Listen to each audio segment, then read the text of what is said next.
Hello and welcome. Today, we're going to dive into the architecture of belief itself. And we're going to do it by looking at just one single really powerful idea about something we've all thought about: luck. So let's get right into it. There it is. You are lucky when you believe you are. I mean, it sounds almost too simple, right? But tucked inside those few words is this really profound challenge to how we think about the world and, our place in it.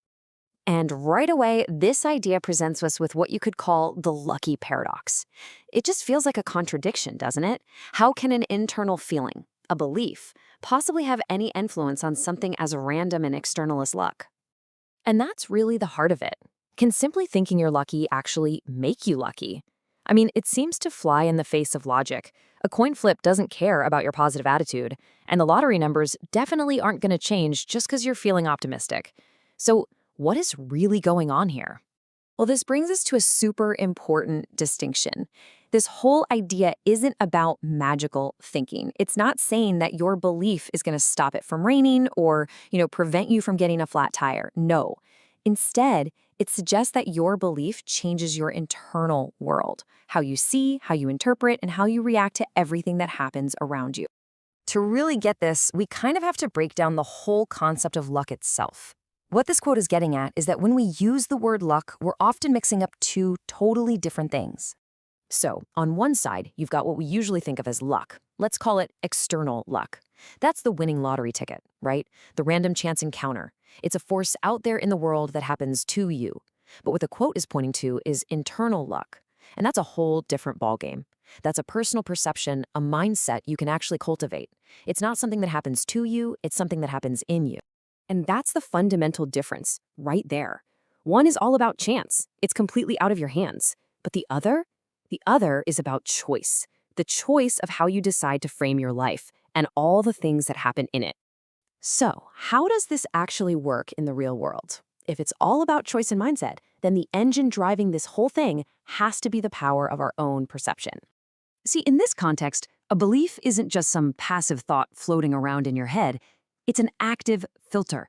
It's the lens that every single one of your experiences passes through before you even make sense of it.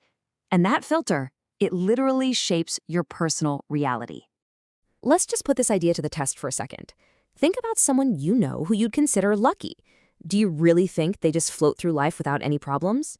You think they've never missed a flight, or had a tough project at work, or dealt with personal disappointments? Probably not, right? So here's the alternative. Maybe their luck has nothing to do with avoiding negative events, but everything to do with how they respond to them. Maybe the person who believes they're lucky sees a setback not as some final judgment on them, but as a detour, maybe a lesson, or even an unexpected opportunity. Okay, so this brings us to the most practical part of this whole thing. Because if luck is a belief, and beliefs can be chosen, well, it stands to reason that you can build it. You can actually construct the architecture of a lucky mindset piece by piece.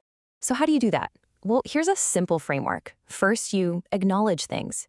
Actively start noticing the small wins, finding a great parking spot or catching the train just in the nick of time. Those little moments, they reinforce the belief. Second, you reframe. When something goes wrong, instead of just seeing it as a failure, you ask, okay, what can I learn here? A promotion you didn't get might just be the push you needed to find a job you actually love. And third, you act. You have to recognize that luck isn't passive. A lucky break usually means you were prepared and paying enough attention to grab an opportunity when it showed up. And let's be really, really clear about this. This is not about toxic positivity or pretending that bad things don't happen. They do. This is about building a more resilient personal reality. It's a tool for bouncing back faster and moving forward with a sense of control, instead of feeling like a victim of circumstance.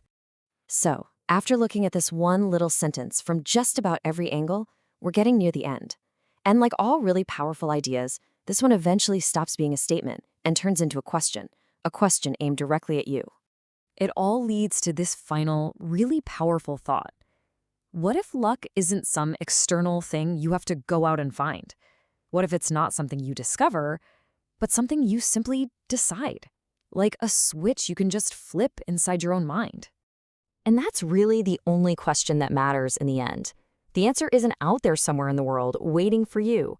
According to this idea, the answer is and always has been entirely up to you.